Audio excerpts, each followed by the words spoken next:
जय श्री कृष्णा। आज अपन कक्षा 9वीं के विज्ञान विषय के अध्याय 3 परमाणु तथा अणु का भाग 6 लेकर आए हैं। इससे पहले मैं प्रथम परक की कुछ जानकारी दे दूं। हमारे प्रथम परक में अध्याय प्रथम और द्वितीय यानी पहला और दूसरा अध्याय, दो अध्याय हमारे प्रथम परक में रहेंगे। अध्याय 1 व 2, अध्याय 1 और 2 हमारा प्रथम परक में रहेगा। तो अब आप अपने कक्षाचार्य जी जो 9वीं क्लास के जो आपके आचार्य हैं, इनसे आप अपना अध्याय 1 के और 2 के सभी वीडियो रखें और सवाल आपके उन्हीं में से होंगे। पाठ्यक्रम हमारा वस्तुनिष्ठ प्रश्न रहेंगे, ठीक है ना। इसके लिए आप थोड़ा ध्यान देना। तो आप अपनी तैयारी रखना व्यवस्थित, ठीक है। और जितने भी आज तक वीडियो जितने आए हैं वो अपने पास रखें, बार बार उनको देखें और उन्हीं से अपनी तैयारी करें, ठीक है ना।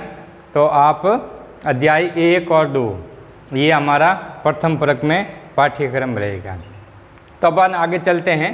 आज हमारा टॉपिक रहेगा रासायनिक सूत्र लिखना। तो किसी रासायनिक सूत्र को लिखने के लिए देखो एक परिभाषा है, किसी यौगिक का रासायनिक सूत्र उसके संगठन का प्रतीकात्मक निरूपण करता है।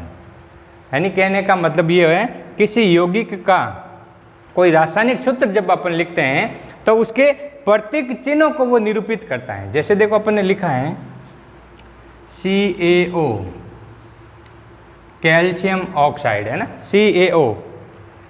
तो ये इसके प्रतीक चिन्हों को प्रदर्शित कर रहा है ना। तो किसी भी यौगिक का जो रासायनिक सूत्र होता है वह उसके अंदर संगठन कौन कौन से हैं उसका प्रतीकात्मक निरूपण कर। इसमें देखो कैल्शियम और क्या है, ऑक्सीजन। तो कैल्शियम और ऑक्सीजन दोनों का देखो प्रतीक निरूपित कर रहा है ये, है ना।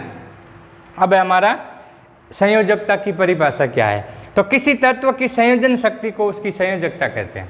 कहने का मतलब है किसी तत्व के बाहरी कोश में जितने इलेक्ट्रॉनों की अधिकता या जितने इलेक्ट्रॉनों की कमी, देखो जितने इलेक्ट्रॉन अधिक होंगे तो वो अधिक इलेक्ट्रॉनों को त्याग कर अपना अष्टक क्या करेगा, पूर्ण करेगा। और यदि किसी तत्व के बाहरी कोश में इलेक्ट्रॉन कम है तो वो इलेक्ट्रॉनों को क्या करेगा, ग्रहण करेगा। तो उसकी संयोजन शक्ति, संयोजन का मतलब वो किसी के साथ में संयोजित होने के लिए जितने इलेक्ट्रॉन या तो लेता है या इलेक्ट्रॉन क्या करता है, ग्रहण करता है, वह उसकी क्या कहलाती हैं, संयोजकता। जैसे देखो एक एग्जाम्पल है Na, सोडियम। सोडियम का प्रतीक चिन्ह क्या है, Na। देखो अपन इसका इलेक्ट्रॉनिक विन्यास देखते हैं 2, 8, 1। अर्थात इसके बाहरी कोश में एक इलेक्ट्रॉन क्या है, ज़्यादा है। क्यों? क्योंकि उसका अष्टक देखो 8 जब होगा तो वो क्या कहलाएगा, अष्टक।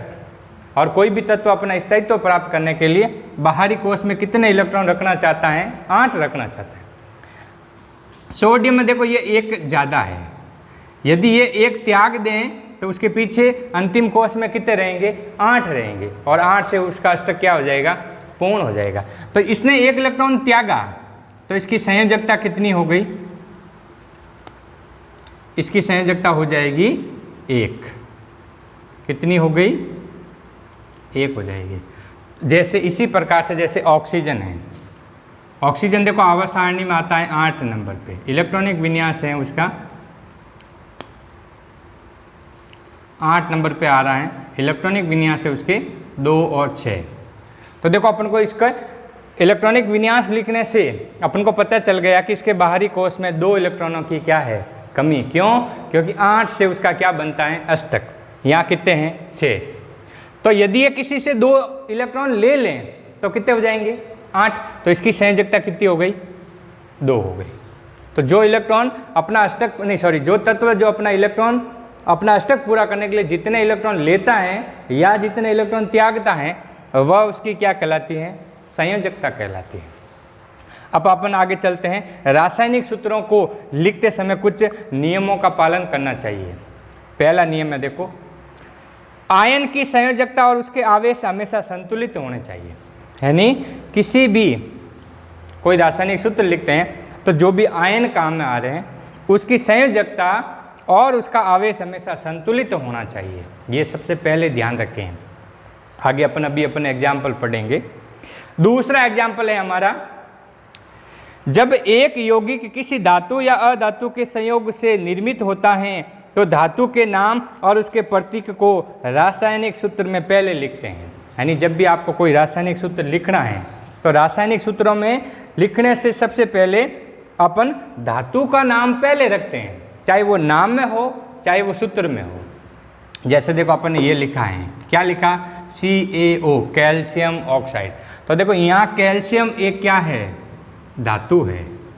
कैल्शियम एक क्या कहलाएगा, धातु।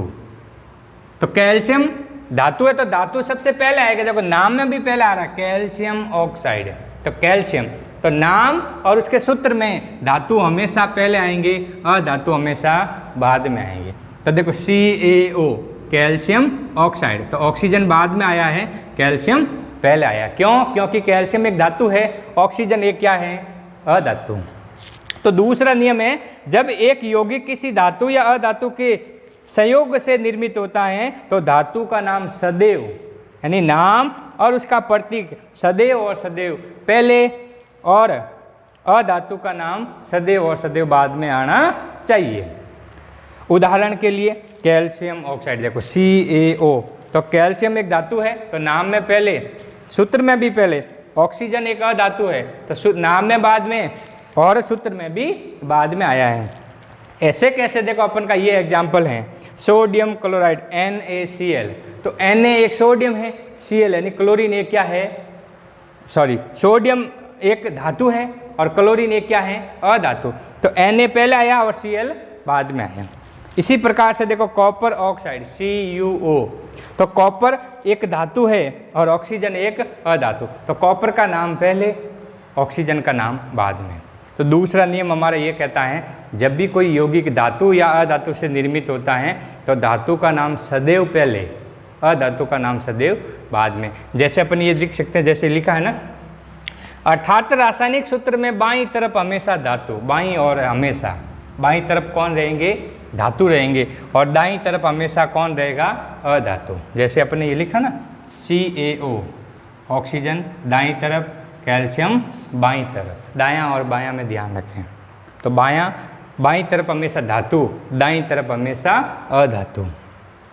पॉइंट नंबर हमारा देखो 3 है, बहुपरमाणिक आयनों द्वारा निर्मित यौगिकों में आयनों की संख्या दर्शाने के लिए आयन को कोष्टक में रखते हैं। यानी बहुपरमाणिक कोई आयन है, बहुपरमाणिक का मतलब है जब 2 या 2 से अधिक तत्वों से जब कोई परमाणु निर्मित होता है तो वो बहुपरमाणिक आयन कहलाते हैं। जैसे देखो लिखा है ना OH, हाइड्रो ऑक्साइड कहते हैं इसको। तो कितने से हैं, 2 से। देखो ऑक्सीजन और हाइड्रोजन 2 से हैं, तो ये कैसा आयन कहलाएगा, बहुपरमाणिक। क्यों? क्योंकि इसके ऊपर देखो माइनस का चिन्ह है, OH हमेशा माइनस होता है ना। इसी प्रकार से अपने देखो पिछले वीडियो में देखा था SO4 2- लिखा जाता है, ये भी एक बहुपरमाणिक आयन है। तो सल्फाइड है, सल्फेट है, सल्फाइड है, तो ये सभी की संयोजकता देखो यहाँ 2 है इसकी, यानी 2 इलेक्ट्रॉनों की कमी है। तो कहने का मतलब है ये बहुपरमाणिक आयन कहलाएंगे जब 2 या 2 से अधिक, देखो सल्फर भी है और ऑक्सीजन भी है, ठीक है ना। तो बहुपरमाणिक आयनों द्वारा निर्मित यौगिकों में आयनों की संख्या दर्शाने के लिए आयन को हमेशा किस में रखेंगे, कोष्टक में। लिखकर आयनों की संख्या को हमेशा कोष्टक के क्या दर्शाई जाएगी, बाहर दर्शाई जाएगी। जैसे उदाहरण में दिया देखो Mg(OH2) है ना, यानी Mg होल ट्वाइस लिखा, देखो MgOH2। तो देखो आयन को हमेशा कोष्टक में और आयनों की संख्या को कोष्टक के क्या दर्शाते हैं, बाहर। देखो मैग्नीशियम एक धातु है तो वो पहले आ गया, ये है बहुपरमाणिक आयन, देखो OH, तो OH को हमेशा ब्रैकेट के अंदर और उसके बाद उसकी संख्या, यानी OH कितनी बार, यहाँ 2 बार है, ठीक है ना। तो MgOH2। इसी प्रकार से यदि कोई बहुपरमाणिक आयन की संख्या 2 से कम है, यानी 1 है, तो उसको कोष्टक के अंदर दर्शाने की आवश्यकता नहीं है। ये 2 बातें हमेशा और हमेशा ध्यान रखें। यदि बहुपरमाणिक आयनों की संख्या 2 या 2 से ज़्यादा है तो ही उसको कोष्टक में रखना है, अन्यथा उसको बिना कोष्टक के रखना है। जैसे देखो एग्जाम्पल हमारे पास में देखो 3 एग्जाम्पल लिखा है। NaOH sodium hydro oxide. देखो यहाँ OH की संख्या कितनी है? 1, तो इसको सीधा लिखा है, ब्रैकेट की आवश्यकता नहीं है। इसी प्रकार से KOH पोटेशियम हाइड्रो ऑक्साइड, तो KOH, तो OH की संख्या भी 1 है, तो ब्रैकेट की आवश्यकता नहीं है।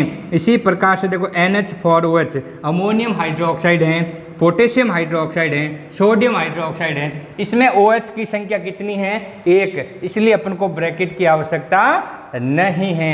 हमेशा देखें बहुपरमाणिक आयनों की संख्या यदि किसी रासायनिक सूत्र में 2 या 2 से ज़्यादा हैं तो उसको ब्रैकेट के अंदर, आयन को तो ब्रैकेट के अंदर दर्शाएंगे और संख्या उसकी बाहर दर्शाई जाएगी। और यदि बहुपरमाणिक आयनों की संख्या 1 है तो उसको ब्रैकेट की आवश्यकता नहीं है।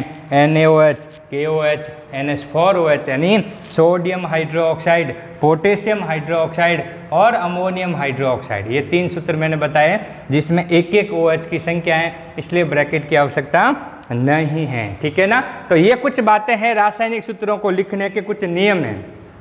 अभी आगे अपन रासायनिक सूत्र लिखेंगे कि इसको किस प्रकार से लिखा जाता है, या रासायनिक सूत्र की उत्पत्ति कैसे होती है, या उसको बनाया कैसे जाता है। ठीक है ना।